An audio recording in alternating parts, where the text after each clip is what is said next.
Yapay zekanın küçük bir mimarisini göstermek istiyorum size, en çok kullanılan. Burada diğer gösterme amacım da şu. Bizim herhangi bir yapay zeka modeli sadece canlandırılmış. Çıktısı ise onunla en alakası olan çıktıyı veriyor. Ama bunu animasyon olarak canlandırılmış hali. Burada girdi kısmında size gösterdiğim mimariden sonra bu nöronların nasıl çalıştığı ile ilgili çok basit bir animasyon gibi. Burada bir safra kesesi ameliyatını başarılı bir şekilde, biraz yavaş ama başarılı, gayet başarılı ameliyatlar şimdilik yapabilen modeller var. Şu an kullanımda değil. Bunlar sadece bilimsel araştırma amaçlı yapılan şeyler. Kişi kameraya erişim izni vermişse karşı taraftan da tabii karşı taraf dedim yapay zekaya yollama yetkisi de verilmiş oluyor aynı zamanda. Bu şekilde karşı tarafta yapay zekadan bir sonuç görebiliyor, alabiliyor.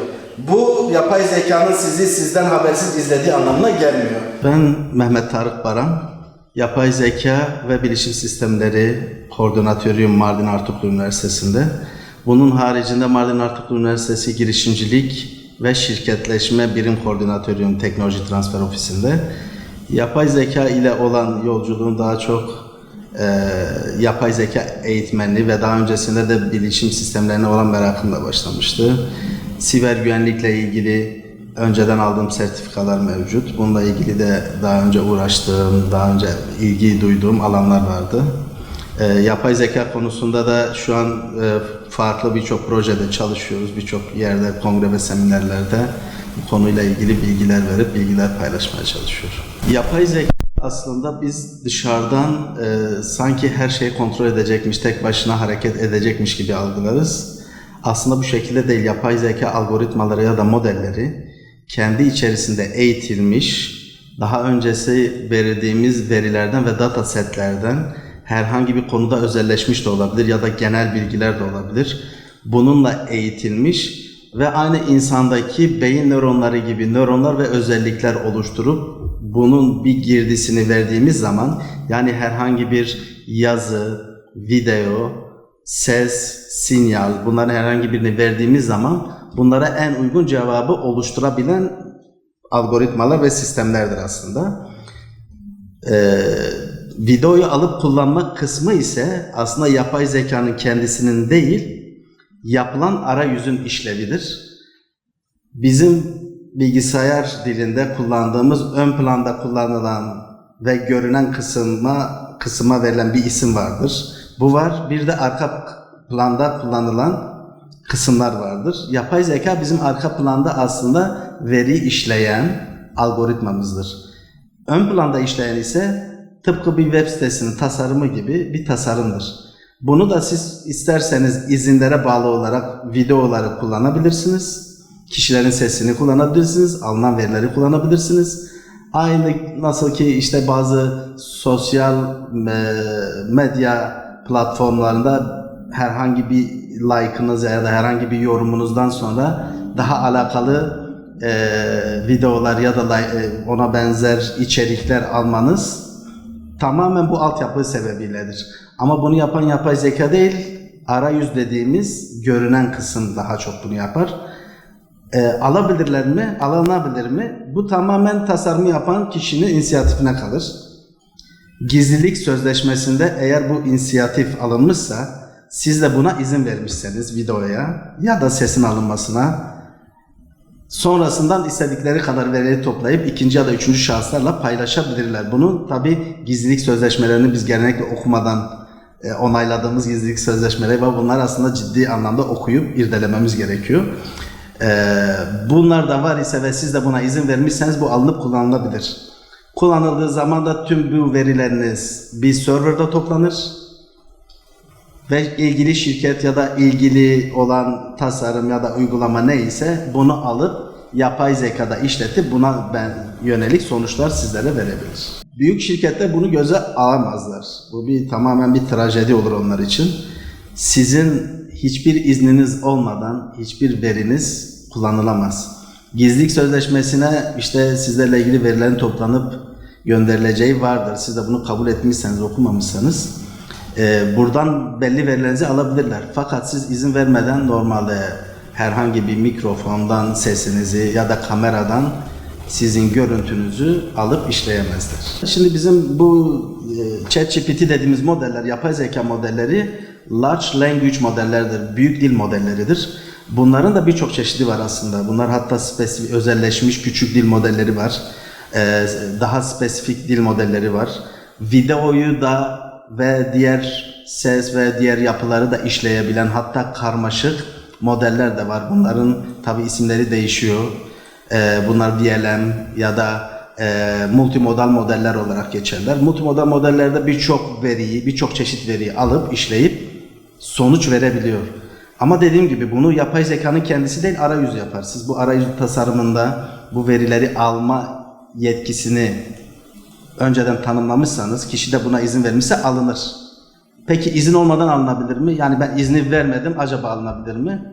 Bu tamamen artık bir siber güvenlik dünyasında bunun olabilirliği kanıtlandı. Bunlar yapılabiliyor. Fakat bunları yapılabilip yapılamadığını ancak geri planda network analizleriyle bunları anlayabiliriz. ChatGPT'nin ya da buna benzer diğer modellerin bunları yapıp yapmadığıyla ilgili şöyle ki bu tür büyük şirketler genellikle yapma taraftarı olmazlar. Kişisel verileri, çünkü bunlarla ilgili çok ciddi davalar açılır. Bunlardan bazılarını da belki izlemişsinizdir.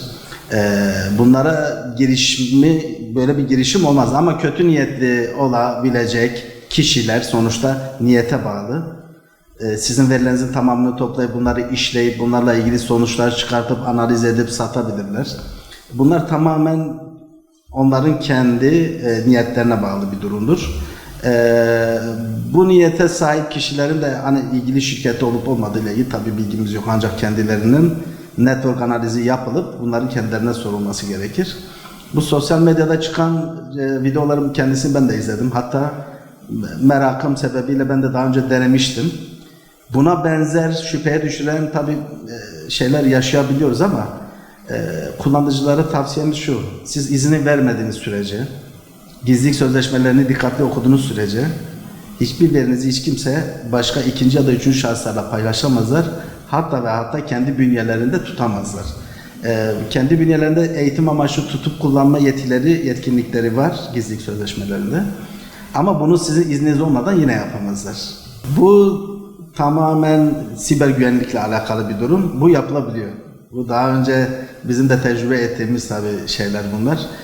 Küçük programlarla, RAT dediğimiz programlarla ya da uzaktan Metasploit dediğimiz programlarla sistem açıklarını kullanarak belli portların açılıp bunlardan belli küçük algoritmaların yüklenmesiyle bilgisayarın bütün kontrolünü de ele geçirebiliyorsunuz. Sadece kamera, sadece ses değil. Bunlar yapılabiliyor. Her güncelleme ile bu açıklar kapatılıyor. Yapay zeka şirketleri bunu yaparlar mı diye sordunuz. Yapay zeka şirketleri tabii ki yapabilirler ama bunu yapma refleksine gireceklerini düşünmüyorum. Bunları yapmaları kendileri için trajedi olur. Çünkü ciddi anlamda insan hakları ya da kişilik haklarına bir müdahale olmuş olur bu. Siz kişinin özelini, hatta yazdığı herhangi bir soruda, bizim ChatGPT'ye yazdığımız sorular arasında sadece basit sorular yok. Özel sorularımız da var. Kendimizle ilgili özellerimizi sorduğumuz sorular da ve birçok şeye cevap da verebiliyor. Birçok yetkinliğe sahip. Bu sebepten dolayı bunu yapacaklarını düşünmüyorum ama yapma yetkinlikleri var mı? Oradaki mühendislerin yapma yetkinlikleri mevcut. Bunu da sizden izin almadan ancak yasa dışı yollarla yapabilirler. Öyle söyleyebilirim. Bu gerçekten güzel bir soru. Şimdiki zaman dilimi içerisinde gerçek ile sanalı bile ayırt etmemizin zorlaştığı bir zamandayız. Her iki bilgiyi birbirinden ayırt etme neredeyse imkansız hale gelmiş. Bu sebepten dolayı da bilgi kirliliği de gitgide artmakta. Bu artan bilgi kirliliği kafalarda soru işareti oluşturmakta. Ve bunu da sosyal medyada tabii basit amaçlarla, beğeni toplama amacıyla farklı videolara çevirmekte kullanan kişiler çok fazlasıyla var. Eğer bunların hepsini biz dikkate alır da ona göre davranırsak tamamen paranoyak bir hal almış oluruz. Bizim esas yapmamız gereken kullanıcılar olarak Birincisi gördüğümüz şeylerin artık hepsini geçmişteki gibi kabullenmememiz lazım. Bunların acaba yapay zeka ile mi yapıldı yoksa insan tarafından mı yapıldı bunu bilmemiz lazım. Temiz bilgiye ulaşmak için de mutlaka ciddi araştırmalar, temiz bilgiye nasıl ulaşacağımızı bilmemiz, bunların yollarını, yöntemlerini öğrenmemiz gerekiyor. Yapay zekanın kendisinin bile halüsinasyon riski vardır. Halüsinasyon kendi içinde olmayan bir veriyi siz sorduğunuz zaman bunu uydurma yetisi vardır. Bu da aynı sosyal medyada gördüğümüz içeriklerin gerçeklik algısıyla eşdeğer bir durum aslında. Onda da yanlış bir şeyi kabullenme vardır.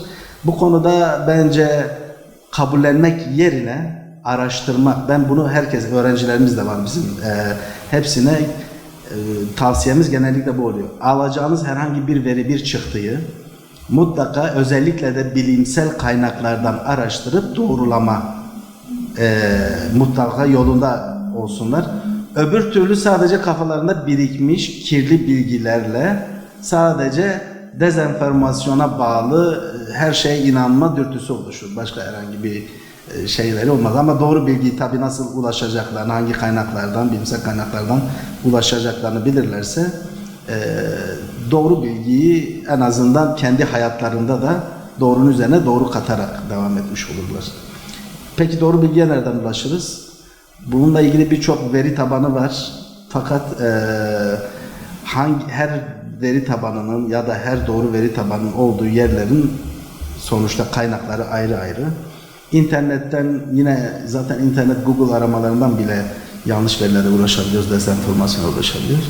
Güvenilir olabilecek Wikipedia gibi birçok insanın sadece gönüllü olarak yaptığı ticari amaç gütmeyen yerlerden bunların doğrulaması yapılabilir. Bu tür sizin söylediğiniz gibi mesela acaba bizi görüyor mu, videoyu kullanıyor mu kısmının ise doğrulamasını tabii kendileri deneyerek de bulabilirler. Mesela biz de bunları görünce kendimiz de deneriz.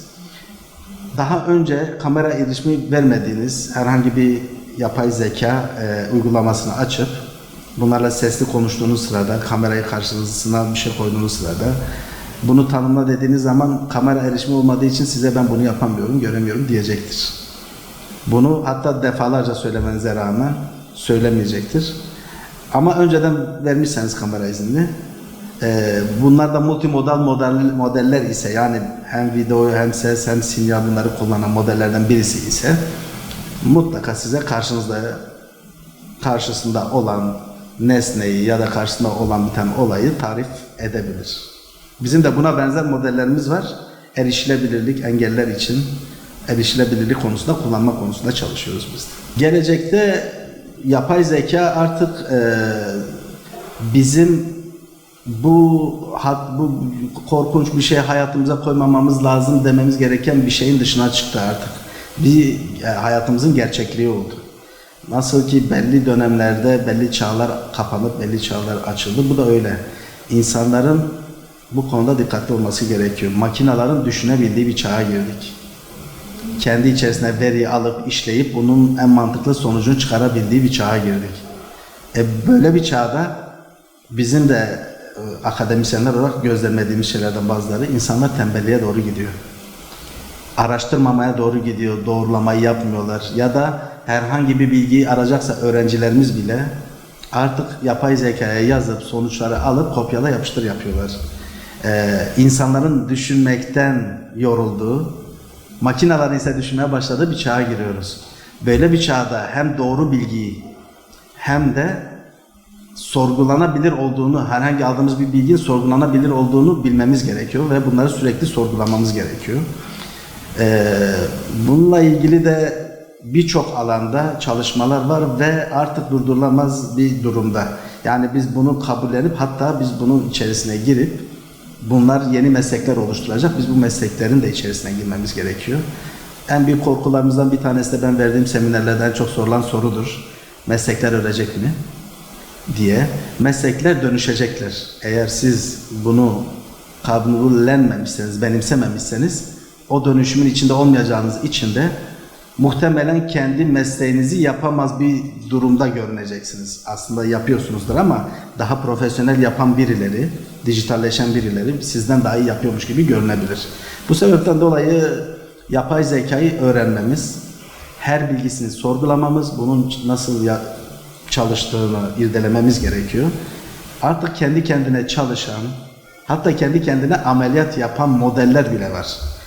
İnsan eli değmeden ameliyat yapan modeller Stanford Üniversitesi ve Johns Hopkins Üniversitesi tarafından tanıtıldı. Bu modeller de çok profesyonel modeller ve gelecekte de hata oranları da düşük olduğu için muhtemelen hayatımıza girecek modeller. Tembelliğe düşmememiz için şöyle ki, bilgiye tabii ki hızlı ulaşma hepimizin isteği.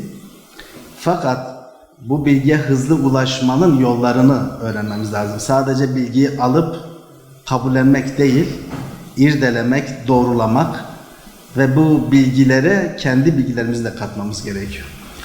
Peki bu sadece ChatGPT'den kopyala yapıştır şeklinde de tabii ki yardımcı olacak.